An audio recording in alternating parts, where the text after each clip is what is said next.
All right. So, we always say knowledge is power, right? Oh, absolutely. Well, this deep dive is all about that. Okay. Arming you with information so you can spot potential dangers out there in the financial world. Right. We're going to take a really close look at a situation you brought to our attention. Yeah. It involves a convicted fraudster. Okay. Who's back in the game, but this time under a totally different name. Interesting. And look, if you're invested anywhere or even just thinking about it, this is crucial information you need to have. Definitely crucial. So we're diving deep into the story of James Baird. James Baird. Now that name alone should set off alarm bells for anyone involved in investments. I agree. This isn't some rookie making a few bad calls. Yeah. We're talking about a convicted fraudster. Okay. The mastermind behind a sophisticated and really damaging boiler room scam. Right. But here's the truly unsettling part. He's resurfaced in the financial sector using a brand new identity. Wow. So how does this even happen, right? Yeah. How is that possible? And what should investors know about any firms he might be associated with now? Big question. So to understand the potential risks today, we really need to go back. Okay. Back to the beginning. Let's do that. Back to the boiler room fraud that landed him in prison back in 2009-2010. Okay. 2009-2010. The key players were James Baird, along with Paul O'Leary and Omar Chowdhury. They set up shop in Spain. Okay. And from there, they launched this massive cold calling operation targeting UK investors. Classic. They were promising huge returns on investments in shares and corporate bonds. Ah, yeah, the classic high-pressure sales pitch. Oh, yeah, they were relentless, creating this sense of urgency. Yeah. Like, you got to get in on this now or you'll miss out. Right. And they specifically focused on shares in these supposedly huge Chinese commodity firms. Ah, so playing on that whole emerging market narrative. Exactly. Making it seem even more legitimate and attractive. Right. But were these companies even real? Well, that's the thing. Okay. They were completely fake. What? Shell corporations controlled entirely by Baird and his accomplices. So no real business activity at all? None whatsoever. Just a facade. A total scam. Unbelievable. And the impact on investors was devastating. Yeah, I bet. Over 1.3 million pounds stolen. Wow, that's a lot of money. That's people's life savings gone. Yeah, hard-earned money just wiped out. And it wasn't just about the money for these guys either. Oh, really? They were living the high life with the stolen funds. Oh, so funding extravagant lifestyles. Yeah, luxury cars, vacations, the whole 9 yards. That's just wrong. Oh, it's terrible. Yeah. But thankfully, the Serious Fraud Office, the SFO, caught on. Okay. They launched this huge investigation. Yeah. Untangled their whole web of lies, exposed the fake companies, Yeah. and eventually brought them to justice. Good. Baird, O'Leary, and Chowdhury received a combined sentence of 9 years in prison.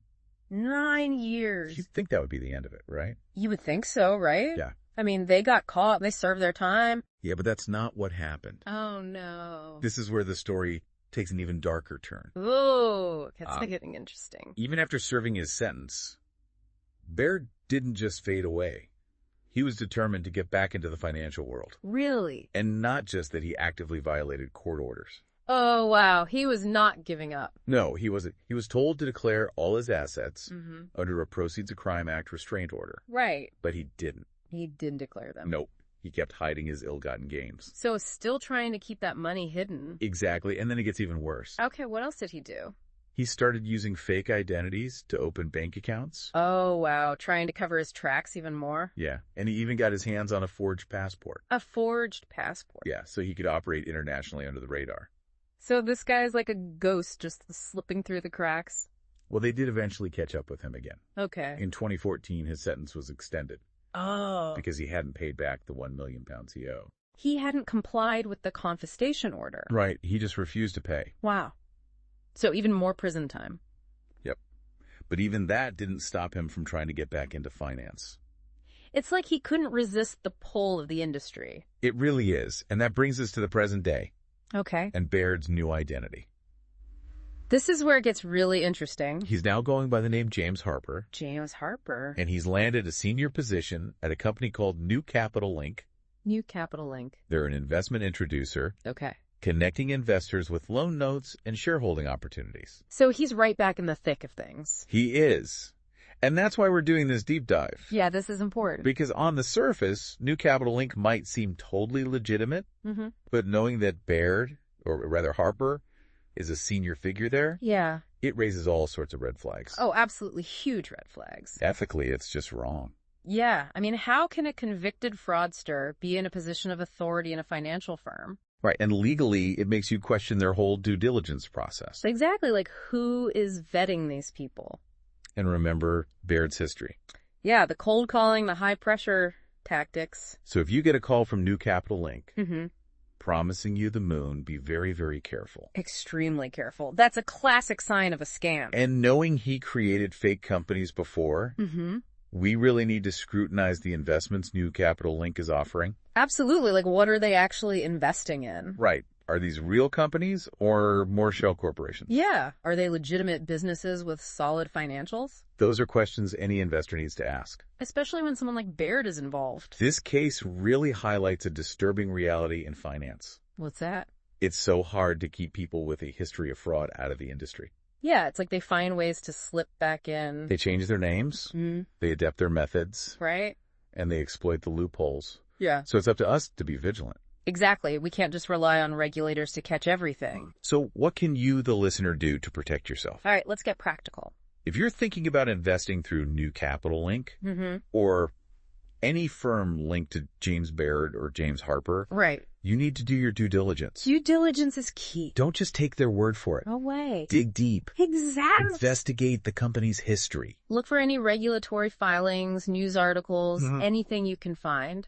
Check out the leadership team. See if there are any red flags in their backgrounds. If someone seems to have appeared out of nowhere. Yeah, with no prior experience. That's a big warning sign. Huge warning sign. Look for inconsistencies in their employment history. Gaps, unexplained, moves, things like that. And be wary of those classic high-pressure sales tactics. Oh, yeah. The too good to be true promises. If they're guaranteeing you massive returns with no risk. Yeah, that's a huge red flag. Walk away. Run the other way. And most importantly, if you have any doubts at all, talk to a qualified financial advisor. Get a second opinion from someone you trust. They can help you assess the legitimacy of the investment. Yeah, and the people involved. And if you're looking for more information or a fact-based investigative report, you can contact investigations at insolvencyandlaw.co.uk. Good resource. They can help you dig deeper. Yeah, knowledge is power. Stay informed. Stay protected. Absolutely. This deep dive into James Baird's story and his reappearance as James Harper, it's a stark reminder that the financial world can be a dangerous place. Yeah, there are sharks out there. So we need to be smart.